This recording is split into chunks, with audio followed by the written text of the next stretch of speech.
Hey guys, what's up? Pasay Baller here. We are now on this July 21st, 2022 PBA Game Day. We have two games. Yung first game natin would feature Meralco Bolts and Terrafirma Dyip. 5:15 p.m. sa Smart Araneta Coliseum. Again, that's Meralco Bolts going up against Terrafirma Dyip. Yung mga hindi pa din nakaka-subscribe dun sa YouTube account natin or YouTube channel, Pasay Baller, pakiclick lang yung subscribe button sa baba. At the same time, hit on nyo na rin yung bell logo para automatic makaka-receive kayo ng notifications pag meron tayong bagong videos or predictions. We do NBA, PBA, sometimes even baseball. Alright, so again, Meralco going up against Terrafirma Dyip. Determined na kung sino yung mga papasok sa quarterfinals. So, itong mga remaining games more on placing na lang talaga kung sino yung nasa number ganito, number ganyan. Meralco Bolts, they are having a record of 6 wins and 4 losses approaching this game. They're coming off a win. So medyo maganda record nila. At the same time, maganda ang kanilang momentum coming onto this game. While I guess it's quite obvious kung ano nangyayari sa Terrafirma, sobrang pangit. 0 win, 10 losses.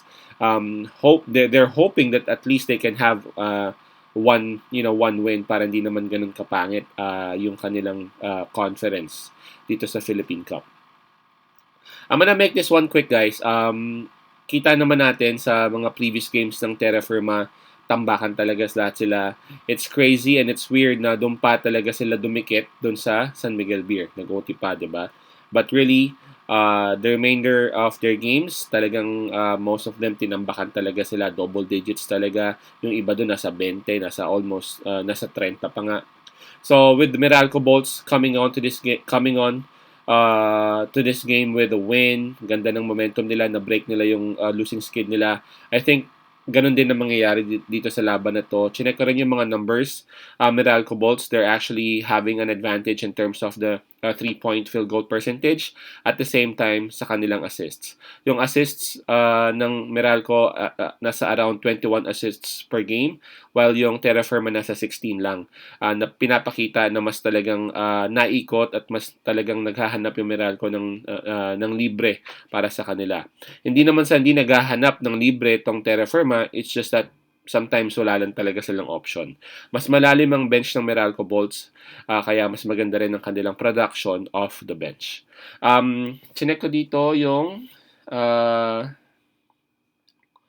tawag dito, yung spread kanina, pero double check na lang din natin para sigurado. Yeah, ganun pa rin. Minus 14.5, sorry. Minus 14.5 for Meralco Bolts. I know that's kind of scary kasi medyo mataas, but man, Terrafirma is just really looking bad at this point. Aside from Chongson, wala na akong ibang talagang maasahan. There are some people who actually improved from who they were the previous season, pero sobrang konti talaga nang nagpo-produce sa Terrafirma Dyip. Kaya nga makikita natin medyo sometimes first quarter nakakasabay sila, pero pagdating ng fourth quarter, pagdating ng final score, tambak pa rin ang Terrafirma. So my pick on this one would be Meralco Bolts. Of course, they would want to end the elimination round with a bang. They would want to go to the quarterfinals ng medyo may momentum. I'm pretty sure that they would want to go there. Ang record nila is 7 wins and 4 losses. My pick would be Meralco Bolts minus 14.5. 14.5, sorry.